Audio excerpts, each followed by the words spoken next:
Tonight's headlines are brought to you by McDonald's.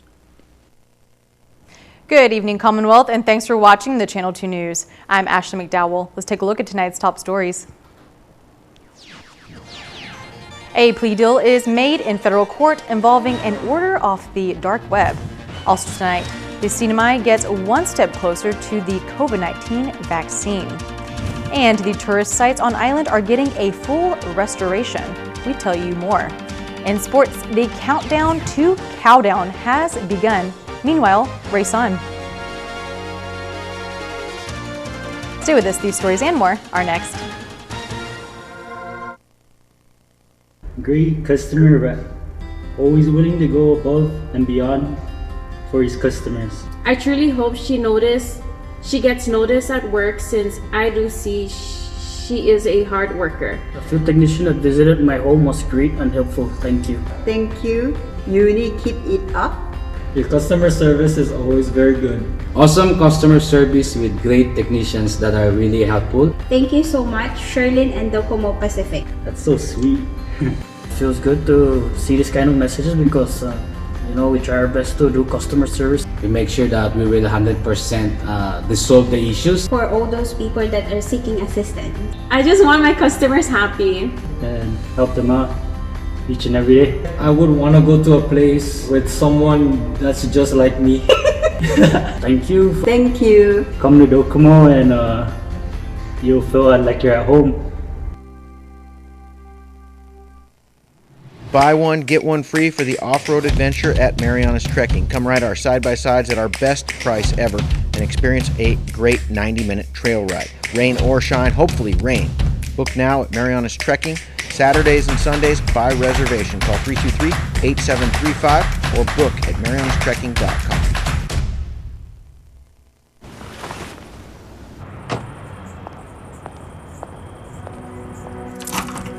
It's gonna look a little different in here.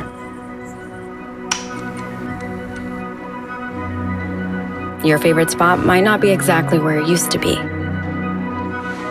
Being next in line might feel a little less like next in line.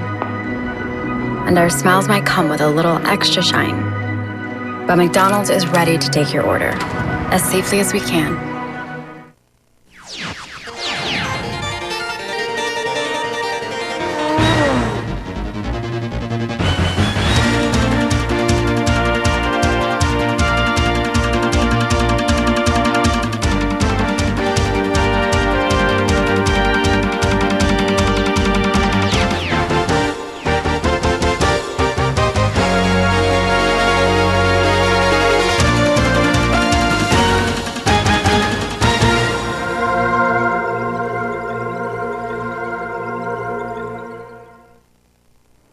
Alpha Day Turawami and good evening, Commonwealth. Today is Wednesday, December 2nd, 2020.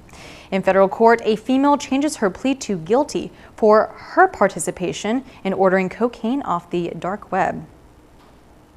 A plea agreement has been reached between Jean Bracken and the United States. According to court documents, Bracken and her co-defendant Rob Wallace conspired to purchase 3.5 grams of cocaine and distribute it. Where in October, the package arrived and was retrieved from a private mailbox. Bracken and her co-defendant have been charged with conspiracy to possess with intent to distribute a Schedule II controlled substance, cocaine. David Baines appeared with her this morning in federal court. The court accepted the plea agreement and sentencing for Bracken has been scheduled for April. 10 COVID-19 vaccine freezers have arrived in the CNMI. Sally Lemus reports. On Monday, an Asia-Pacific plane chartered by the CNMI government brought in 10 ultra-cold freezers, making the CNMI ready to receive COVID-19 vaccines. We're very fortunate that we were able to obtain this equipment in Korea and be brought here in time before all the deep planning happens from the federal government. So with this, it puts CNMI at at a higher level opportunity from exercises, familiarization, and process that we all need to adhere as what's presented by the federal government, CDC, and HHS to receive the COVID-19 vaccine here in the CNMI. The ultra cold freezers has a temperature of negative 80 degrees Celsius and coming with other features. It's 608 liter freezer, so 2 for Tinian, 2 for Rhoda, and then the rest here. So we're getting all the details. This particular equipment has a data logger, an alarm connected into a network that would notify through devices, multiple level of devices. So temperatures. Temperature remains at its setting, so it's an equipment that is going to be great for us to move forward here on. The governor's authorized representative Patrick Guerrero states that it's not always an easy task to secure equipment needed for the fight against COVID-19. We did reach out to some of our known suppliers throughout Asia. In the early stages, when we were told about the requirements to store this vaccine, of course, we started on the U.S. mainland, but production dates were putting us out at May or June of next year. Of course, the vaccine we anticipate to arrive sometime in December, and so we had to look elsewhere outside of the United States, and we found them in Korea. Korea, I know, has been one of our suppliers for many things, but we share the same power supply that Korea does. So we couldn't get them from Japan even if we had found them, or China or anywhere else. So fortunately we did find them out of Korea. The overall cost of the freezers are about $120,000. Each unit is roughly around $12,000, $13,000 each. So that puts us right over $120,000 for these units. But no price tag really we can put on the importance of us receiving the vaccines, being able to receive the vaccines. If we weren't able to get a hold of these freezers, then we would have had to have turned down the first available vaccines until sometime in March or April. So we chose instead to make the investment. We hope and it is an eligible cost through FEMA. Governor Ralph Torres says this is a huge step in moving forward with the CNMI's fight against COVID-19. It means a lot because as a community, they've done extremely well in protecting each other, in following the social distancing, following all the directives, the curfew, the hours of businesses. I mean, we've done very well. And now that we have this opportunity to get vaccinated, I encourage everyone. This is, again, will safeguard all of us, not just here on the island, but all our visitors that's coming here to feel the extra safe. The vaccine is expected to arrive in the CNMI by late December. It will be coming in by batches, and Governor Torres states first responders will be prioritized. The CNMI will await guidance from the Centers for Disease Control and Prevention for who may be vaccinated next. Reporting for KSPN News, I'm Sally Lemis. The CNMI Department of Labor provides the latest payment information on PUA and FPUC programs. On Thanksgiving Day, the CNMI DOL was awarded an additional $27.5 million that will cover payment cycles through the month of November. All direct deposits benefits from late July through September are set for disbursement in December, and paper checks will continue to be mailed out even after the end of the PUA and FPUC program. CNMI DOL and the Department of Finance have distributed $108.4 million in benefits so far. Different organizations in the CNMI have signed up to restore our top tourist spots. Take a listen. COVID-19 has presented the world with a sort of shutdown. This includes the CNMI and the loss of our top profit, tourism. But this downtime also provides opportunity for some major improvements. And the Governor's Council of Economic Advisors Public-Private Partnership Program is doing just that. We're asking individual groups to look at sites within the Commonwealth and possibly talk about transforming them to make them aesthetically more presentable. And a lot of these sites have been damaged from recent storms, And so what we've asked organizations to do is take a look at these sites and see what we could do to transform them. Sablan says a unique part to this public-private partnership is the funding. We are going to assist organizations financially. There are many organizations that don't have a lot of money to back them. So we've set aside a pot of money that's going to help. There are 21 organizations participating in the site transformations who have committed to a 5-year period that Sablan says will ultimately become world-class sites. These sites include the Grotto, Cowtown, Bird Island Lookout, Beach Road Pathway, Pow Pow Beach Restrooms, Micro Beach, Garapan Central Park, Suicide Cliff, Rhoda Airport Road, Sugar Dock Beach, and the Culperville Village, just to name a few. Any organization interested in participating in the tourist sites transformation can do so by calling Edna Nasola at 233-8080. CHCC has confirmed one more positive COVID-19 case. On Monday evening, an individual was identified through travel screening and confirmed positive for COVID-19 through testing upon arrival. This brings the total to 106 COVID-19 positive cases in the Sinai since March. The diagnosis source states the individual originated from the U.S. mainland. Coming up, we join PSS in the discussion about some sensitive topics. Stay tuned.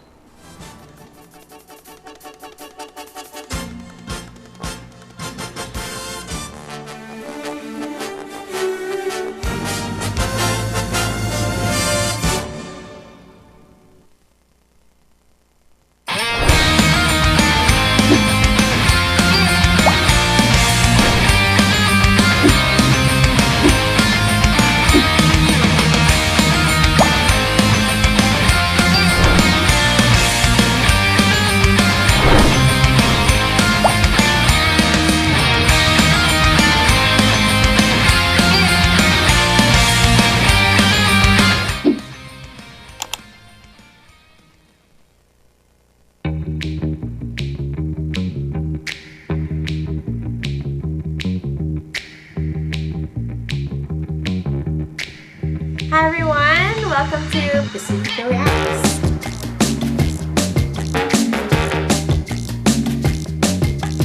This is our annual Pacifica Art Contest. We had over 1,500 entries to date by local young artists ages 6 to 17.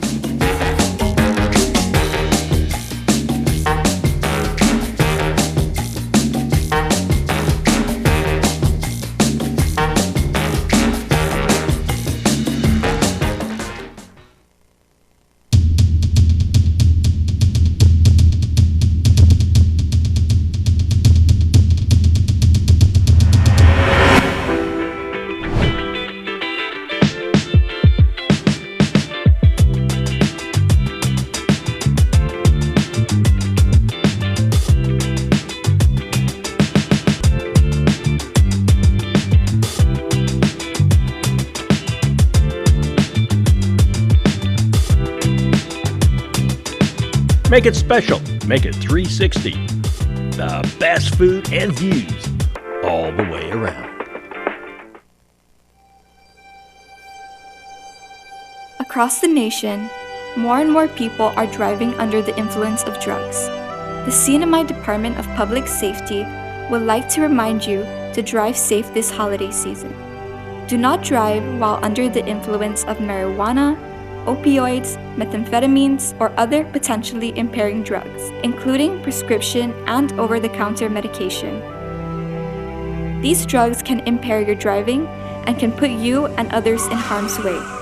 Be responsible this holiday season. It's not just your life at risk, but the lives of the people around you. Don't let one poor choice ruin the holidays for you or your loved ones. Drive safe this holiday season. Brought to you by the National Highway Traffic Safety Administration and the CNMI Department of Public Safety. Remember, if you feel different, you drive different.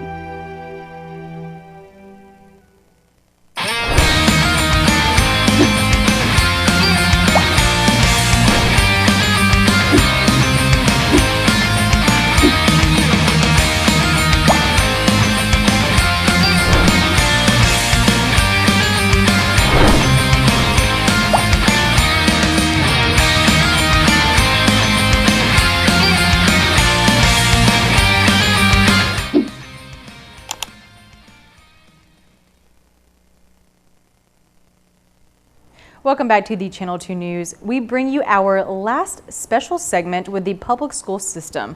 Tonight's topic is something PSS strongly advocates for, which is mental health, inclusion, and safe spaces. Our Chris Nelson has more. You know what? I know you're trying to have fun, have a good time. You need a man, you know? My boyfriend and I, we fool around a little, so that's why I want to go on the pill.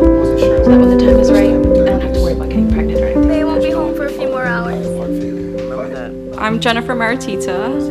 I'm a proud ally, a proud mom. I use she, her pronouns. I'm also the president of Pride Mariana's Youth and a mental health counselor. What we know of mental health is that it's unique to every individual. There's a normal for each person. When we talk about mental health, we're talking about how a person thinks, how they feel, how they act. It's also known as how we deal with stress, things like the pandemic, or how we're coping with the typhoon and its effects. We're also talking about how we relate with others and make choices. So when we're talking about mental health specific to our LGBTQIA community, we're looking at what are the things that impact them. Based off the Youth Risk Behavior Survey that was conducted in 2019, 65% of youth who in high school who identify as being LGBTQIA+, felt hopeless, and over 30% say that they had attempted suicide at least once in the 12 years prior to the data being collected. Yeah. Those are big numbers. What are we doing to? That's got to send some chills down everybody's spine when you look at something like that. Yeah, and especially if you compare that data to YRBS data that was collected in 2015, where only 51% of youth said that they had felt hopeless. There's like a huge gap, within 4 years. Why is the number rising? When we're talking about our Pride Youth or our LGBTQIA community, we're not just talking about sexuality, we're also talking about attraction. So that's, in a sense, romantic attraction, emotional attraction. We're talking about gender identity. We're talking about gender expression. And so when we talk about ways we can support our youth, we want to understand about what are the mental health and social impacts that they're facing. And for some reason, according to our surveys, there are a disproportionate rate of incidences of bullying. They're reporting higher incidences of mental health issues like anxiety or depression. We're seeing higher incidences of assault, whether it's domestic violence, sexual assault, physical assault. So for some reason, these kids are telling us that we're upwards in 2 or 3 times higher than their peers. Our program was just started 3 years ago, the suicide prevention program. We've seen roughly 188 clients, and of that number, 4% identify as being LGBTQIA. So in that essence, CGC is doing something to support suicide prevention, and we also offer a safe space for the LGBTQIA youth to come in and talk about the problems that they're experiencing. One of my favorite quotes, it's by Maya Angelou, and she says that diversity is like a rich tapestry, and every thread in that tapestry is important and valuable no matter what its color. And I think that that's a perfect quote that truly exemplifies the definition of diversity. Diversity is the acknowledgement of the infinite number of differences that exist between individuals. So even considering the differences between you and I, there are infinite number of differences. The problem is when we talk about the word diversity, as a society, we only think about specific categories like gender, age, race, and we don't really move beyond that. Diversity is really considering that there are so many more unique characteristics that make individuals special, and so diversity is the acknowledgement of that. Inclusion takes diversity one step further. Inclusion is the choice to allow individuals to participate in the society of which they are a part of in a way that is safe. And so that really is why diversity and inclusion is very important. And just to share one of my favorite quotes, it's by Verna Meyer. She says that diversity is being invited to the party, but inclusion is being asked to dance. So that's what we hope to do, is we don't want to just say that you can come join us, but we want you to be in the same space that we occupy. But more than that, we want you to be able to fully participate.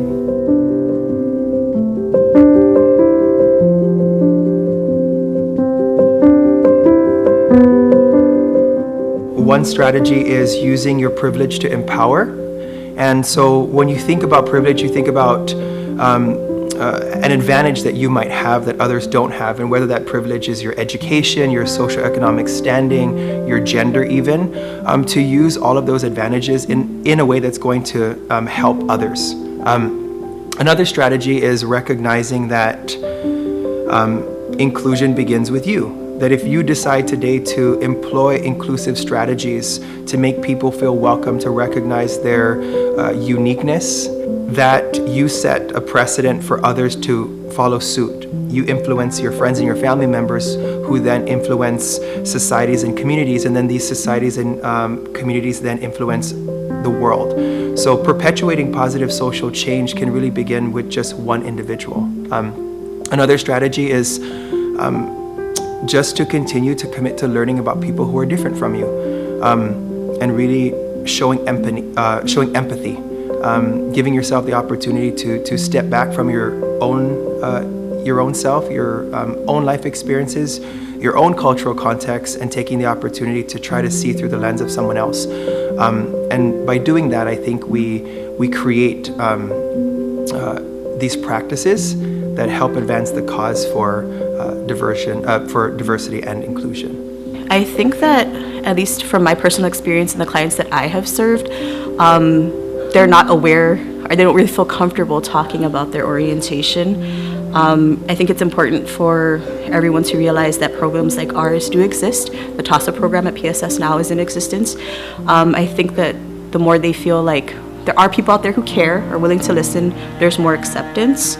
We're talking about creating more inclusive safe spaces by having teachers kind of be those eyes and ears of ways they can stand up when things that they see are not okay.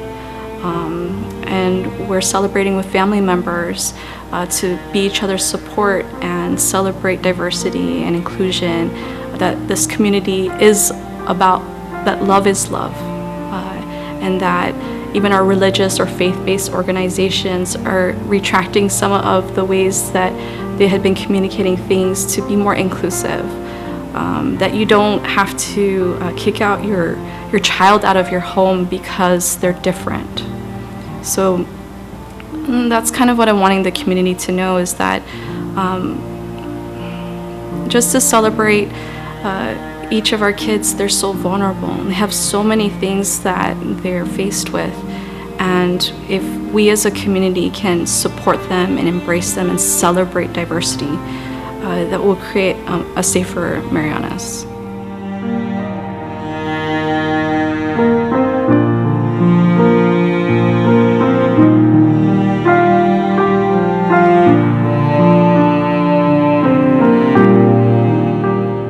Good information there. Thank you, PSS. All right, coming up, 3 races, 3 winners. Watch KSPN2 Sports and you'll be a winner too.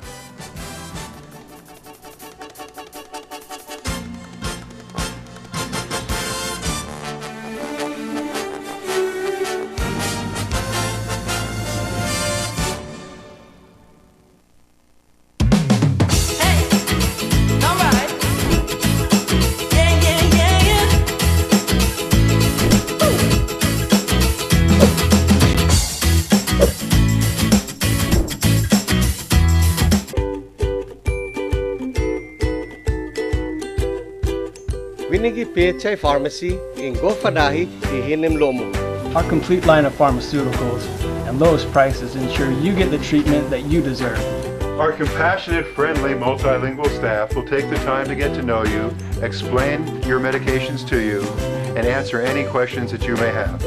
Ngere ayor sumaye uhalweres ren, kutsu wayor safeye emal ebalisyo klalyam weres.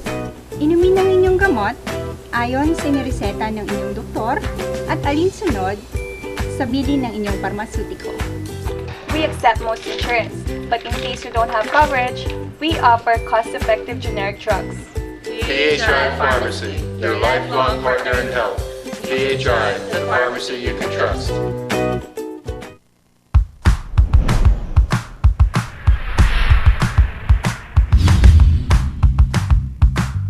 Hi, I'm Dre, one of the personal trainers here at Goats Gym, and today we're going to go over the kettlebell deadlift.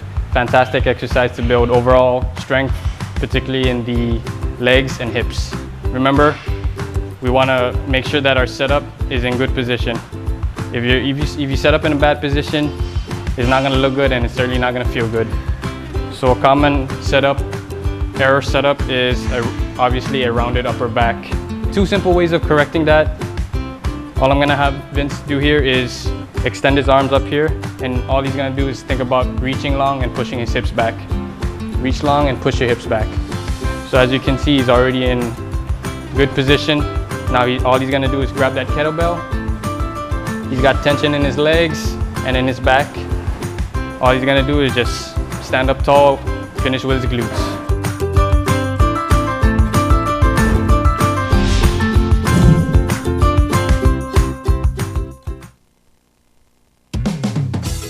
Thank you for being here with us. For finding ways to keep things happening. For making things feel a lot better. Thank you.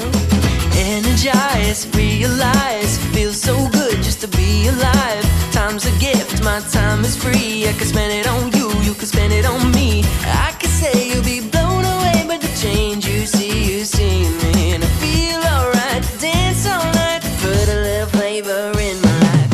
Thank you for staying strong with us. And for us. Thank you for always connecting. For keeping us together. Thank you. Thank you. Thank you. Thank you. Thank you.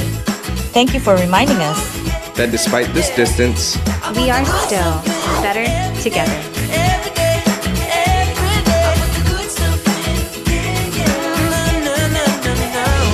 Docomo Pacific, better together.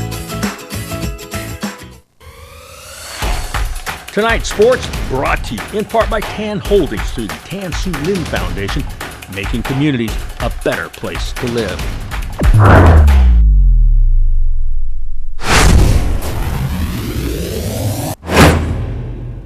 Buenas sports fans.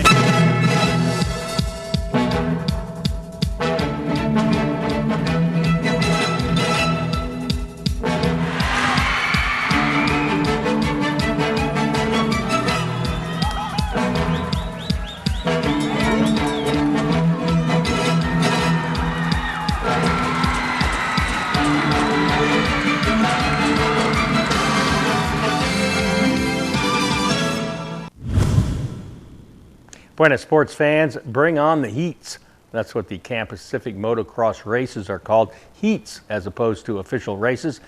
KSPN2 Sports doesn't care. We call heats races here.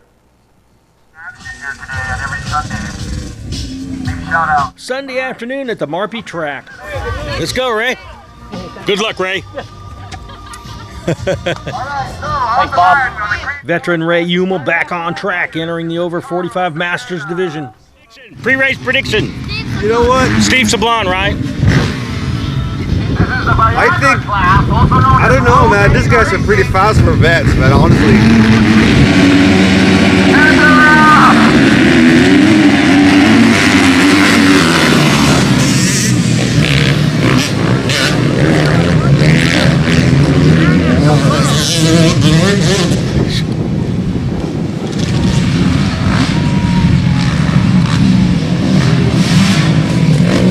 The MRA president dominating the first lap. Photographers jump back, safety first. Lap 3, Glenn Pangolinan passes Sablon, and he holds the lead through the 5th and final lap to take the checkered flag. Next up, the novice class.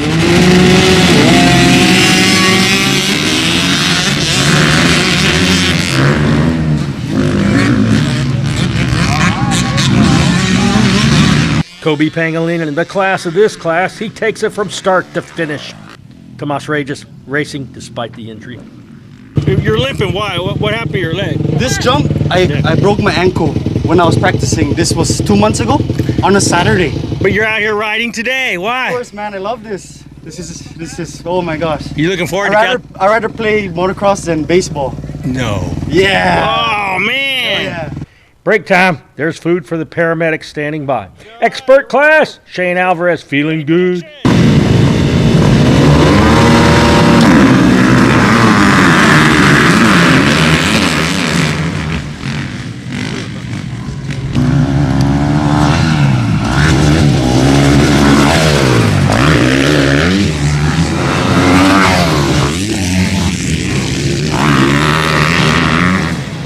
Patrick Tagawa bows out after hitting a rock, twisting his ankle. This was a two-man battle, though. Shane's dad, Cookie, passing him on the inside there.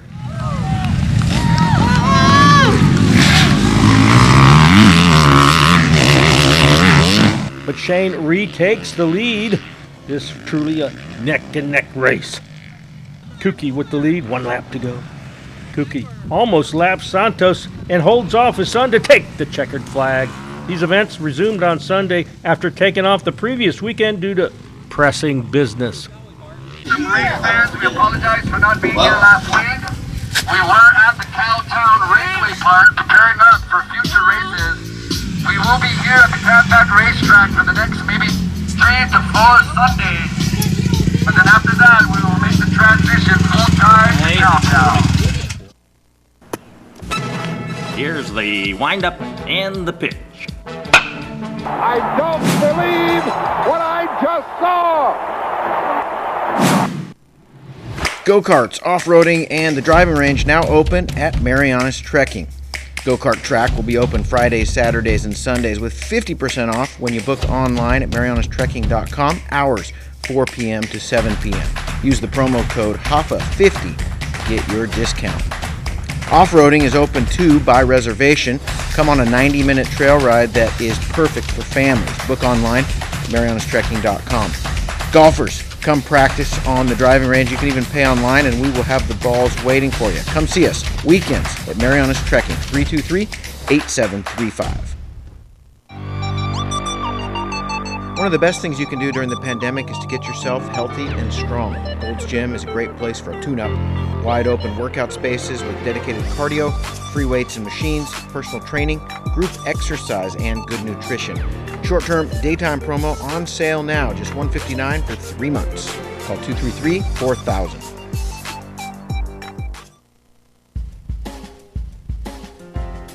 Today's high only 84, the low 76, humidity 79%. Actually, it's 100% now because it's raining cats and dogs. Tomorrow, a rainy day with southeast winds, 15 to 20. Flash flood warning in effect. Be careful out there, even on the road. It's going to be very, very rainy tonight and tomorrow. High 86, the low 76, seas are 6 to 8 feet. Beware of rip currents. Sunrise at 6:28, high tide at 10:38 in the morning, followed by a low tide at 3:48, and then sunset.